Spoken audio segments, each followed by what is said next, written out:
Mula Dewa saking Undurna Nyai Kresna mriki ngestaken dawuh wilahe dantenan iki Jagat Dewa Bathara Setyaki wonten dawuh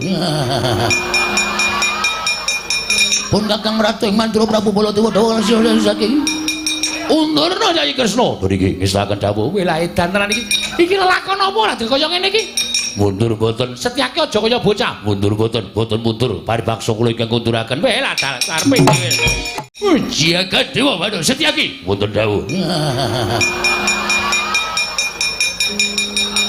pun Kakang Ratu ing Mandura Prabu Baladewa saking Undurna Nyai Kresna mriki ngestaken dawuh wilahe dantenan iki lelakon apa lha kaya ngene iki mundur boten Setyaki aja kaya bocah mundur boten mundur paribaksa kula ingkang kunduraken Siadi kalah karo Bagong Kawon.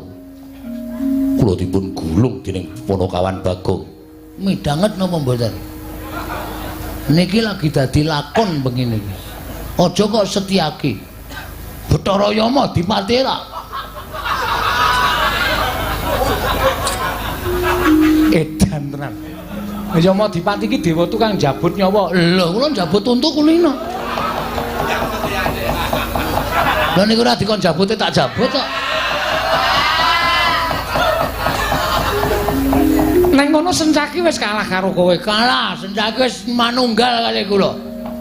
Ndara Sencaki wis manunggal kali kula wis dadi tahanan kula. Mula Ndara Sencaki pun boten manut kali Ratu Ndarawati. Ning manut karo Bagong. Lho. Apa ngono Setyaki? Nyuwun pangapunten Koko Prabu. Lah apa Siadi bakal klirwa karo kewajiban minangka Senopati Ndarawati? Sekawi kula Senopati Ndarawati nanging kula sampun kawon kalian Bagong lan samangke kula sampun dados reh-rehanipun Ponokawan Bagong Setyaki wonten dawuh Sinuwun Prabu Ndarawati diundurke nek ora diundurke ndak gawe kisra gegayane Bapak Semar nggih ngestaken dawuh Setyaki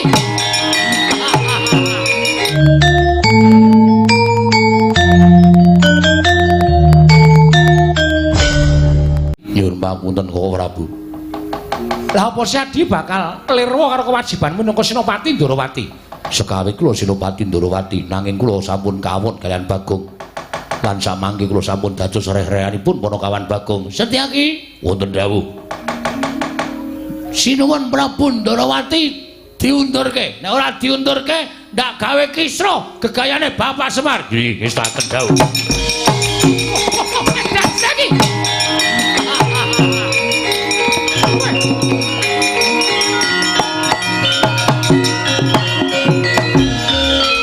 piye? Aku ki ratu Gustimu kok tak junjung sampeyan dhewe. Gondul. Lho, bali piye? Sampun ngantos ganggu kalian pun Kakang Semar. Yo Bagong aku salah. Ya ora apa-apa, sone rasa gleleng ya. Dumeh wong seneng gelut, dumeh wong seneng perang kok. Ora malah iki mergane patimu. Kala mangsa kula kandhani nggih. Jalma menika tak kena kinira, giri lusi kaya Bagong ngene iki. Arep wong kaya ngene ning akeh sing bantu, akeh sing ngewangi. Iki mau urung nek sampeyan tak laporke upama aku ki dadi wong tumbak cucukan, aku matur Ndara Antasena. Dandang tak aturke kontul-kontul tak aturke dandang. Apa sing tak gawe-gawe tak aturke Ndara Antasena, Ndara Antasena su sampeyan jotosan karo Ndara Antasena, sapa sing kapitunan? Ya Bagong. Nggih. Mari sona iki ora sok aneh-aneh. Ya ora. Piye terus arep iki madeg dhewe wae bergabung. Aku manunggal karo kakekne Semar. Ah, iki mau ngene peraturane. Peraturan apa? Ana peraturan iki mlebu anggota bangun kayangan iki ora sak penake. Ana peraturane. Peraturane piye? Syarate iki mau Ndara Antasena, Ndara Gargaca ya maringi aku.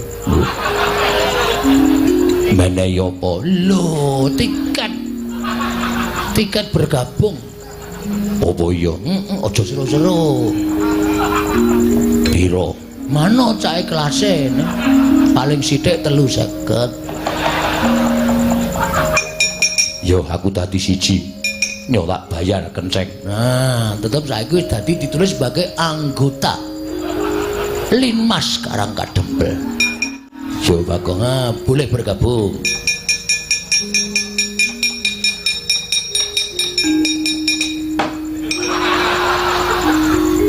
Balekke. Apa to? Balekke. Ora tok balekke aku moh ngewangi bapakmu.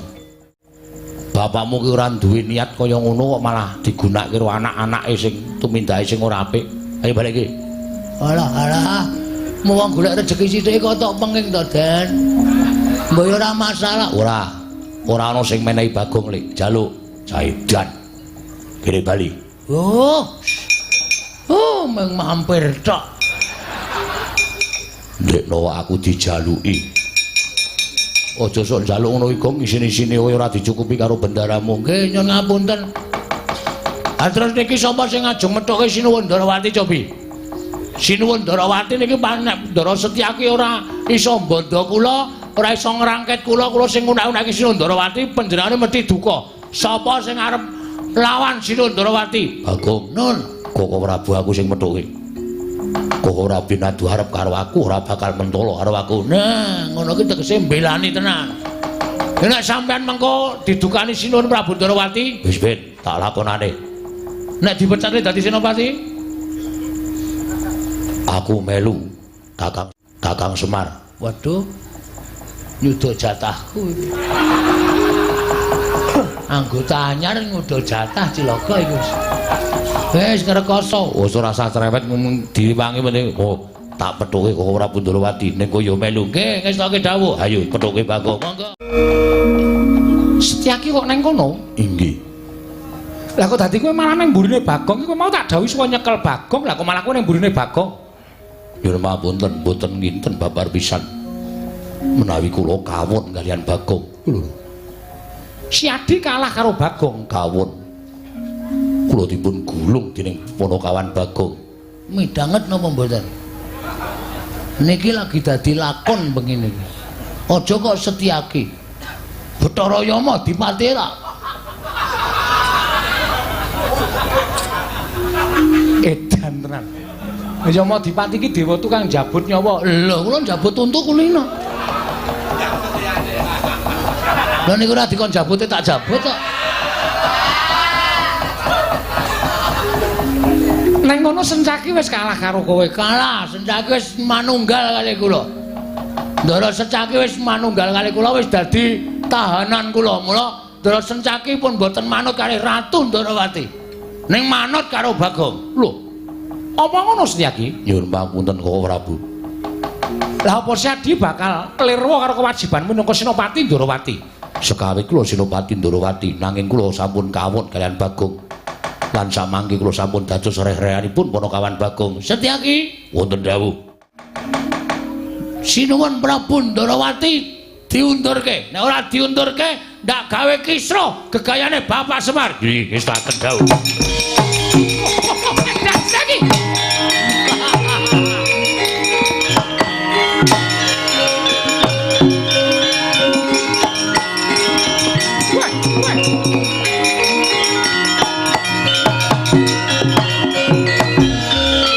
Piye? Aku ki ratu Gustimu kok tok junjung sampeyan dhewe. Gondul. Lho, bali piye? Sampun ngantos ganggu kalian pun Kakang Semar. Setyaki, aku ratu Gustimu. Samangke kula sampun kawon kalian Bagong. Kula mboten badhe manut kalian sinten-sinten kejawi kalian Bagong. Jagat Dewa Bathara Setyaki. Wonten dawuh. Pun Kakang Ratu ing Mandura Prabu Baladewa dawuh Setyaki. Undurna Nyai Kresna. Niki ngestaken dawuh. Lah edan tenan iki. Tenan iki. Iki lelakon apa lah kaya ngene iki? Mundur mboten. Setyaki aja kaya bocah. Mundur mboten, mboten mundur. Paribaksa kula ingkang kunduraken. Weh lah karepe iki.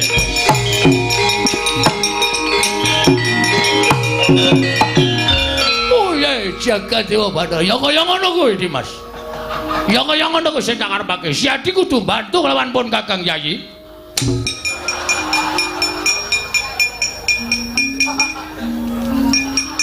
Dikecake ndasku. Mergane wis kresnane wis lunga, aku isih acting. Wis cilaka iki. Wo, lah edan tenan. Truk. Kowe iki ngapa e? Ora tok celuk kok. Ngapa? Wo, bener kok. Bener piye? Sinuwun Ndarawati jebul pancen sing ngetutke Bathara Guru. Ketarane. Lah kae Kae lho ketemu karo wong numpak Jawa nggawa stop map. Iki Umar Bakri wudu. Bathara Guru kok Umar Bakri. Bathara Guru ki dewa ning kayangan. Ah, tangane papat. Heeh. Ah, kae gelo. Gelo mburine ana kaya wewe. Endi? Wo, Betari Durga ngono, Gong. Wah, iki mesti setan gondol mayit barang do melu-melu arep jugarke bapak. Lapor karo ndara-ndara terus ya. Marai kleru aku. Mumet dasku kok. Nimbles iki lho. Kaya ndase padha dasmu kuwi. Ndase padha. Aduh, Petro, aku kapok. Petro. Kowe kutuk apa Petro? Tak pendem. Lho. Piye carane le ngeduk jugangan? Aku ora ngeduk jugangan, aku Kang Supan Ndara Antarja. Wah, gleleng kowe. Ning kowe ora iso mabur. Ning nyengget kowe iso. Ya ora sengget-senggetan, damai pokoke. Sing diajar Sengkuni, aduh aku culno. Aku kapok. Ayo. Mati tanganku ora iso nyekel sirah. Petro aku culno. Bagong aku culno, aku tak melayu. Petro aku culno, aku tak melayu. Lha sampean boten bantu kalih kula. Kalih Petro. Karang kacempel bumi aku jara. Ora lagi sak jeke urip iki aku weruh kowe nangis. Nek mboten kepeksa mboten ajeng nangis kula niku haram meneteskan air mata. Lambemu. Terus tak kon ngopo? Kurawa ngamuk. Sing ngamuk Ndara Dursasana. Terus aku tak kon ngopo? Sampeyan belani kula. Mo. Nah aku tumandang musuh Pak Di Dursasana, aku dadi anak sing murtad. Wong kae Pak Diku. Tur kowe wis ngapusi karo aku, ha to?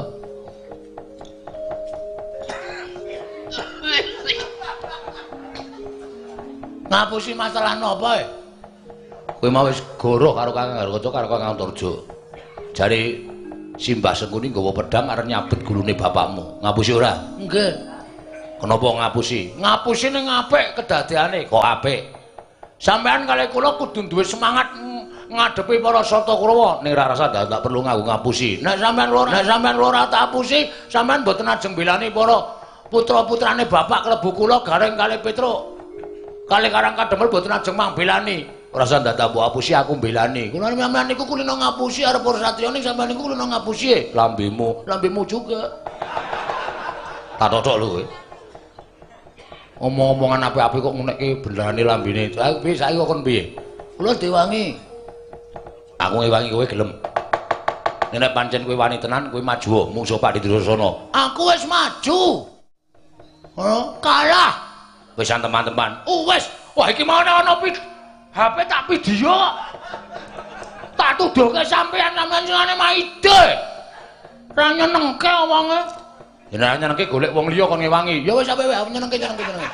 Nyenengke tenan sampeanku jan gemeske pokoke. Wong kok cangkeme mencla-mencle lho. Wis tak ewangi. Ning ora aku sing temandang. Terus aku tak mancing ning awakmu. Teri? Carane? Ya mlebu ning awakmu. Wah, tenan bedah. Mlebu ki ora kok mlebu kabeh. Wah, nah aku ya tak kabehke.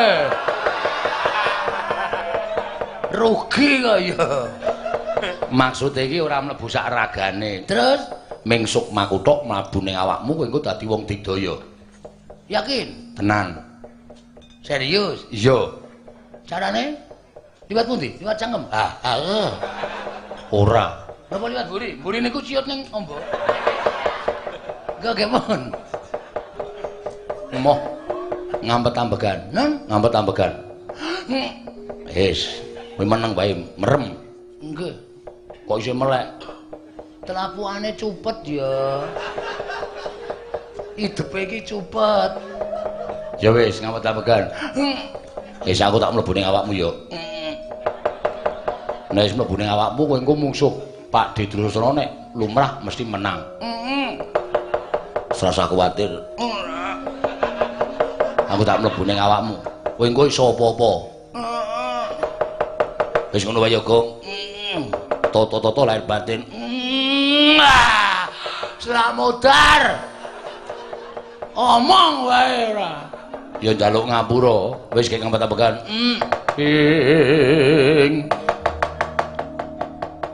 tan samar pamoring sukma sinukmaya. Winayu ing asepi. Oh. Gong. Wis rampung. Sampun. Wis. Lho, Den. Nanti ya, Tru? Ora ngerti. Ilang kok jukan. Manjing ning awakmu sajake. Gus, apa? Pun nang ndero. Wis. Nek panas asine direpke, Gus. Leng aku nyuk. Nyuk dengkulmu. Matke. Nek ambles bumi carane pripun, Den? Sikile gedruk lemah ping 3, niat ingsun ambles bumi. Mesti son ambles telenging bumi. Matke. Kok urung iso? Ngampet sing tenanan. Aja terpecah pikirane. Oke. Wut. Truk. Leleng kowe, Gong. Butuh tela ora? Ora. Tak colongke, mesake ora. Urung arep do dipanen kok wis tok totoli. Edan. Mayit apa, Truk? Moh. Iki lho pirang-pirang sareane. Heeh, ora ning kono kok ndak kuwalat. Ora iki arep benake ana sing madhep ngetan. Lho. Kuwi paling pengen omong-omongan karo jajare iki paling. Aduh. Oh, bajigur sapitan ya, Tru. Syukur ora ya. Munggah ndak. Wah, hebat. Wah padahal sapitan kampung iki. Warna-warna. Jedul ah. Wah, gleleng tenan kowe. Iya, iki nek musuh kula dinampak-nampake ra apa-apa. Ora apa-apa, kowe diantem ya ora ngrasake lara, dipateni ra iso mati. Wah, baterene dobel terus. Heeh. Pateni ra iso mabur ya iso. Iso mabur mau. Oke, carane nyewa suwiwi. Oh, tak plothot. Tak plothot lho. Kok sembrono kowe? Kowe, Gong. Omong cenah-nangan. Takoni kon mabur iso ora kok nyewa suwiwi. Ih kowe, aku metu lho. Engko sik kae urung engko barang metune. Takoni ora. Nek arep mabur sikile gedhuk ping 3. Gedhuk apa gedhuk? Gedruk. Niat ingsun mabur. Iso mabur dhewe? Iso, wis to percaya aku. Aku nang kene iki ngekeki kekuatan karo kowe. Oke. Ora pengen lho, Tru. Ora. Mabur musim hujan sambar bledek ndasmu. Sambar bledek mboten ora. Kowe truk iki cangkeme elek ora. Wis ben-ben kesamber. Wah ayo, krungu lho aku. Ih kowe gong-gong.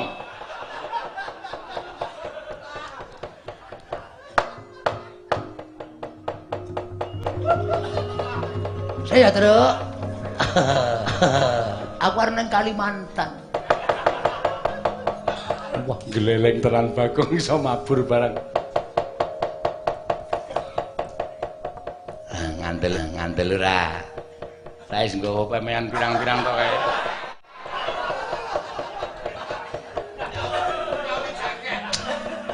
Aku goleke jaket kulit, Gong.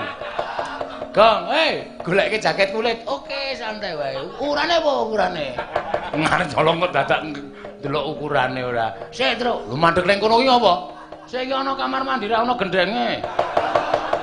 Wah, Truk. Waduh. Truk, ora sida ndek, Truk wis. Piye?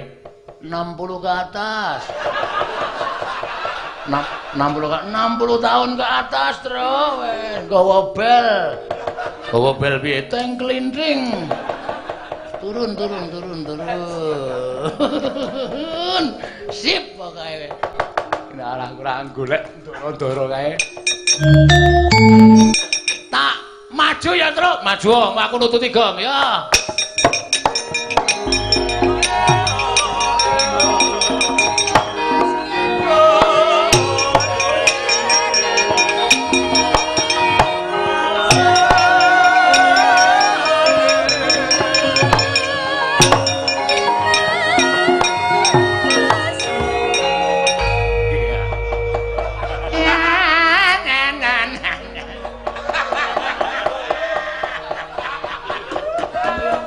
Ngopo terus? Mboten sindene ngelik kok suwuk. Nganti isin. Ya, ngayojan iki apike ngene iki suwuk sak nggon-nggon gelem. Jak mandeg sak nggon-nggon gelem. Nggih, sampeyan iso nabung lho. Ya mengerti Petru. Tak kira nek anu karawitan barang. Kok iso ngerti suwuk ora? Ana apa? Ndara Antasena ngangslupi awake Bagong dadi ampuh. Kula dang slupi nggih. Dang slupi piye? Awake sampeyan mlebu awak kula. Gleb ngono. Ben kula iso ampuh. Sarana Sukma. Lah nggih Sarana Sukma. Nggo ngajar Kurawa. Ya, ora usah kuwatir tak mlebu ning awakmu. Wis, nek ora ngene iki wis ora gayeng. Kula iso ambles bumi? Iso. Terus kekuatan kula iso nyembur kaya ula. Wah, gawe melonyoh ndasmu kowe gong. Anggere pamer tak ngono nglothok kulite ora.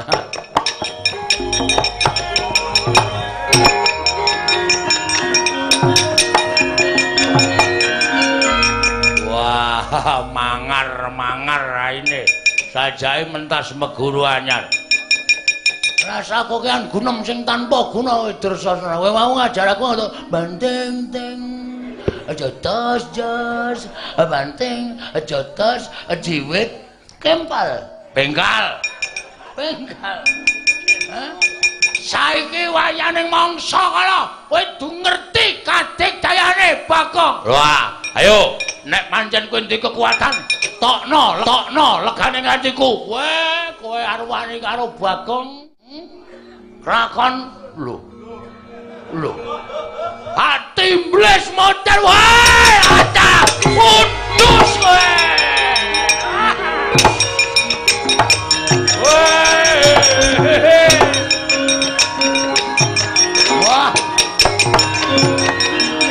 Wah, lah iki ketok kekuatane anake Semar. Wah, Bagong kok mabur. Teratapan atiku. Nek mundur mesti wae werna-werna pokal kawene Bagong. Mana di mana matanya. Ngapunten.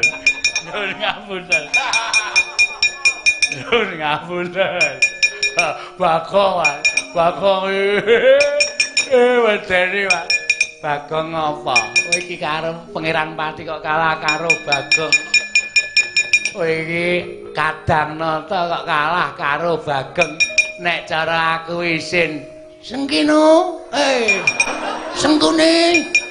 Weh, adalah tembles dening aku kowe.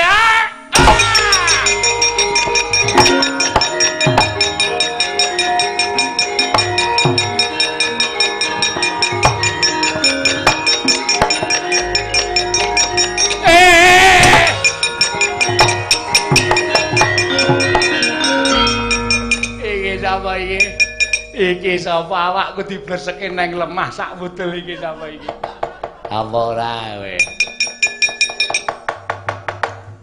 Gong. Ora nang kono ta kowe? Marai kleru aku.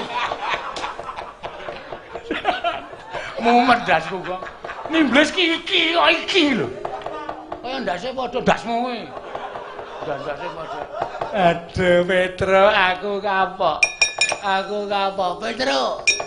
Kowe kutuk apa Petro? Tak pendem. Lho. Piye carane le ngeduk jugangan? Aku ora ngeduk jugangan, aku Kang Supan Ndara Antarja. Wah, gleleng kowe. Ning kowe ora iso mabur. Ning nyengget kowe iso.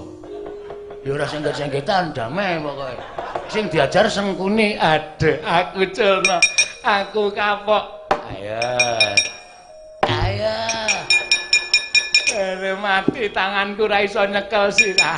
Petro aku culno.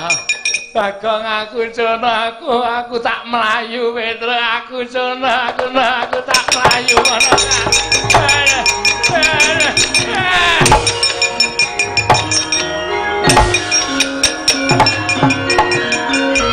Wis lunga ta, Tru? Wis lunga dengkulmu mlocot. Wis melayu kok lagi nimbles. Aku enggak sengaja.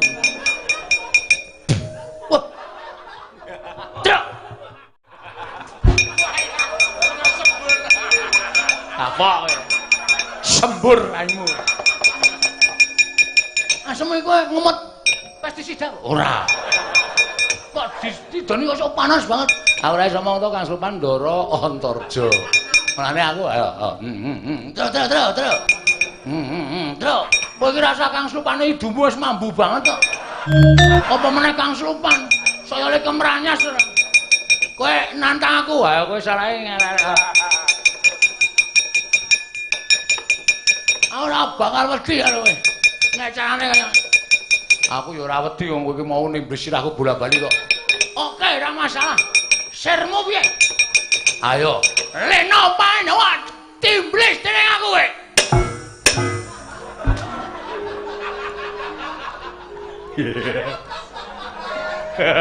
wis do metu Gong sok nenek metu ya omong ora meneng-menengan sengit aku nek meneng-meneng kaya piye ngono rasane mesti lho pono kawan kok mesti kaya ngono ya Dimas lah aku dikon karo Bagong kok Kang Gong kok Kang sisane Kurawa singkirke yo Kang yo aja nganti ana sing sisa ning Karang Kadempel ayo Yayi tak derekake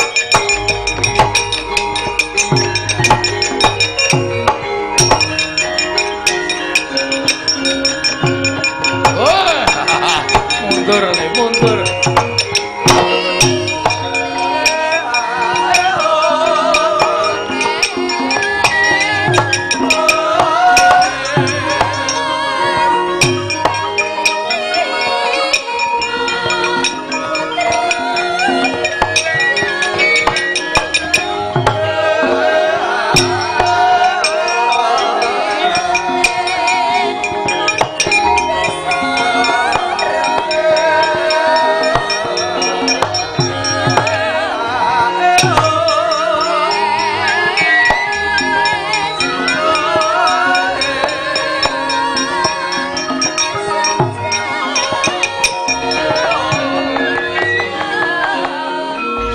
Koten prayitna semuriris eka balik titiyani kandayani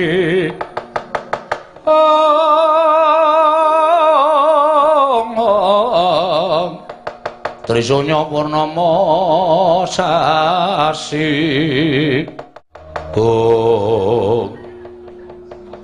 Siwa Semar kula Karang Kadempel wis katon tentrem. Ya, wo, Karang Kadempel wis katon tentrem. Kula ngaturaken panuwun ingkang tanpa pepindhan.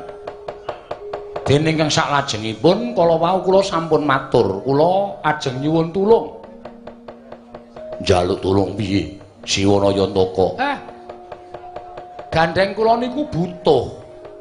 Mongko niki pancen dadi kedhawuhing para Jawata sing kula tampa. Dawuhing dewa sing kula tampa dadi syarat srana anggen kula badhe nglantaraken tumedhaking wahyu katentreman. Siwa Semar bakal paring dawuh apa?